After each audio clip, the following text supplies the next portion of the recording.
Hello बच्चों, कैसे हो आप लोग? अच्छे होंगे बेटा। बेटा आज मैं आपके लिए लेकर के आई हूँ यूपी बोर्ड 9th क्लास के लिए लक्ष्मी का स्वागत चैप्टर से रोशन की माँ का चरित्र। ठीक है बेटा। जो लक्ष्मी का स्वागत चैप्टर है वो उपेंद्र नाथ अश्क द्वारा लिखित है। ठीक है, तो अब हम जान लेते हैं इसमें रोशन की माँ का चरित्र। ठीक है, तो देख लेते हैं बेटा। मैं आपको इसके बारे में क्वेश्चन बता दूं, इसमें क्वेश्चन किस तरह से बन जाते हैं। देखते हैं इसके क्वेश्चन। लक्ष्मी का स्वागत के आधार पर रोशन के माँ की चारित्रिक विशेषताएं बताइए। ठीक है, या लक्ष्मी का स्वागत के आधार पर रोशन की माँ का चरित्र बताइए। ठीक है, लक्ष्मी का स्वागत एकांकी के एकमात्र स्त्री पात्र की चारित्रिक विशेषताओं पर प्रकाश डालिए। या फिर लक्ष्मी का स्वागत एकांकी के आधार पर रोशन की माँ का चरित्र कीजिए। ठीक है, किसी भी तरह से आपसे क्वेश्चन पूछा जाएगा, क्वेश्चन आपको इतना मिल जाएगा, रोशन की माँ का चरित्र। तो ठीक है, आप इसे इस तरह से करेंगे। देख लेते हैं। लक्ष्मी का स्वागत एकांकी की एकमात्र स्त्री पात्र रोशन की माता है। ठीक है, लक्ष्मी का स्वागत एकांकी की एकमात्र स्त्री पात्र रोशन की माता है, जो एक साधारण स्त्री है। उनकी सोच दकियानुसी है, वह स्वयं पर सुनी सुनाई बातों पर विश्वास करती है। उन्हें घर परिवार से अधिक समाज की चिंता है। उनकी चारित्रिक विशेषताएं निम्नलिखित हैं।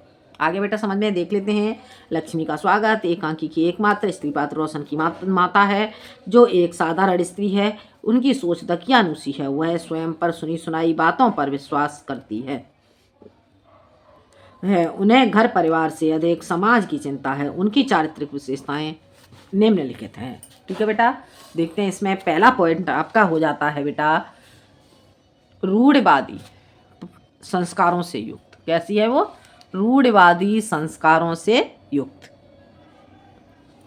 रोशन की माँ रूढ़िवादी संस्कारों से पूरी तरह युक्त हैं। वह समाज की रूढ़ी के अनुसार अपने पुत्र का पुनर्विवाह करा देना चाहती है। उन्हें लगता है कि जैसे दूसरे व्यक्ति पत्नी के मरते ही पुनर्विवाह करने के लिए मान जाते हैं, वैसे ही उनका पुत्र भी मान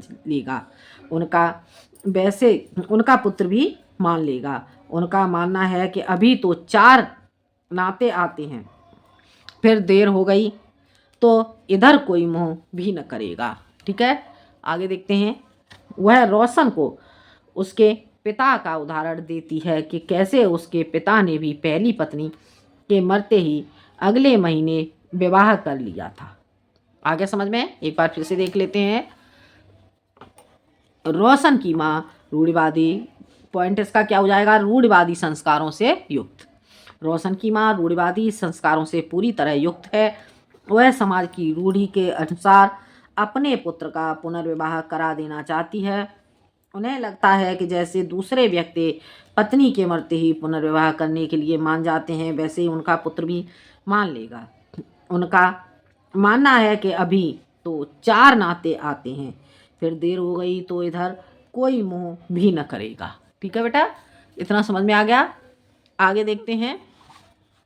वह रोशन को उसके पिता का उदाहरण देती है कि कैसे उसके पिता ने भी पहली पत्नी के मरते ही अगले महीने विवाह कर लिया था। हो गया क्लियर? आगे देखते हैं बेटा। इसका अगला पॉइंट हो जाता है वाचाल। रोशन की माँ अत्यंत वाचाल है। इतनी गंभीर स्थिति में भी वह अपनी इच्छा पूर्ति के लिए कुछ भी बोलती रहती है। कभी समाज, कभी उम्र, कभी समय की सौगंध देकर वह पुत्र पर अपने विचार थोपने का पूरा प्रयास करती है। आगे समझ में। रोशन की माँ अत्यंत वाचाल है। इतनी गंभीर स्थिति में भी वह अपनी इच्छा पूर्ति के लिए कुछ भी बोलती रहती है। कभी समाज, कभी उम्र, कभी समय की सौगंध देकर वह पुत्र को अपने विचार थोपने का पूरा प्रयास करती है। ठीक है बेटा, आगे समझ में। अगला पॉइंट हो जाएगा इसका संवेदनहीन। रोशन की माँ स्वयं स्त्री होते हुए बहू के जाने का तनिक भी दुख नहीं है। ठीक है, रोशन की माँ को स्वयं स्त्री होते हुए बहू के जाने का तनिक भी दुख नहीं है। बीमार पोते के प्रति भी उनके हृदय में संवेदना नहीं जागती। अपने पुत्र की पीड़ा का भी उन्हें जरा भी ज्ञान नहीं है। वह तो हर परिस्थिति में पुत्र का दूसरा विवाह करना चाह रही है ताकि घर में लक्ष्मी आए। आगे समझ में एक बार फिर से देख लेते हैं। रोशन की माँ स्वयं स्त्री होते हुए बहू के जाने का तनिक भी दुख नहीं है। बीमार पोते के प्रति भी उनके हृदय में संवेदना नहीं जागती। अपने पुत्र की पीड़ा का भी उन्हें जरा भी ज्ञान नहीं है। वह तो हर परिस्थिति में पुत्र का दूसरा विवाह करना चाह रही हैं ताकि घर में लक्ष्मी आए। हो गया क्लियर, समझ आ गया। अगला पॉइंट है बेटा इसका व्यंग्यपूर्ण भाषा। व्यंग्यपूर्ण भाषा।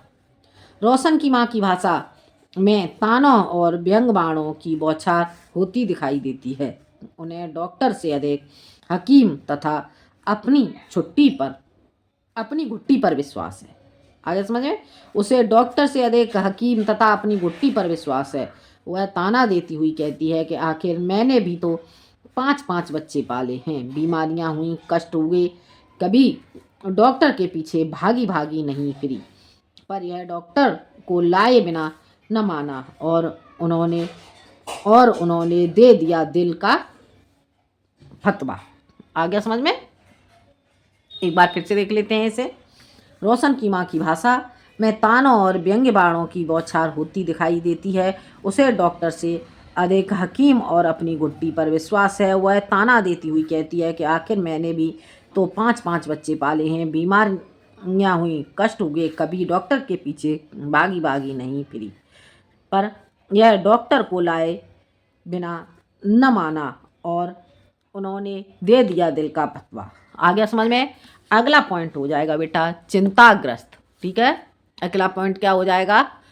चिंताग्रस्त। रोशन की माँ को पोते की बीमारी से अधिक इस बात की चिंता है कि लड़की वाले क्या सोच रहे होंगे, वे रिश्ता करेंगे या नहीं। इसलिए वह सुरेंद्र से कहती है कि रोशन को एक बार समझाकर नीचे ले आओ कि वह लड़की वाले से मिल ले। आगे समझ में। एक बार फिर से देख लेते हैं। चिंताग्रस्त। रोशन की माँ को पोते की बीमारी से अधिक इस बात की चिंता है कि लड़की वाले क्या सोच रहे होंगे, वे रिश्ता करेंगे या नहीं। इसलिए वह सुरेंद्र से कहती है कि रोशन को एक बार समझाकर नीचे ले आओ कि वह लड़की वालों से मिल ले। ठीक है बेटा, समझ आ गया। अगला पॉइंट हो जाएगा इसका स्वाभाविकता। ठीक है, क्या हो जाएगा अगला पॉइंट? स्वाभाविकता। रोशन की माँ के चरित्र में स्वाभाविकता है। वह समाज की उन बड़ी बूढ़ियों जैसा व्यवहार करती है जो सिर्फ अपनी सोच को सही मानती हैं। हो गया क्लियर? रोशन की माँ के चरित्र में स्वाभाविकता है। वह समाज की उन बड़ी बूढ़ियों जैसा व्यवहार करती है जो सिर्फ अपनी सोच को सही मानती हैं। ठीक है बेटा, इसका लास्ट पॉइंट हो जाता है इसका निष्कर्ष। ठीक है, निष्कर्षतः कहा जा सकता है कि रोशन की माँ के रूप में लेखक ने यथार्थ, प्रभावशाली तथा स्वाभाविक चित्रांकन किया है। आगे समझ में। निष्कर्षतः कहा जा सकता है कि रोशन की माँ के रूप में लेखक ने यथार्थ, प्रभावशाली तथा स्वाभाविक चित्रांकन किया है। ठीक है, तो ये था बेटा रोशन की माँ का चरित्र। ठीक है, अगले वीडियो में मैं आपके लिए लेकर के आऊँगी रोशन के पिता का चरित्र।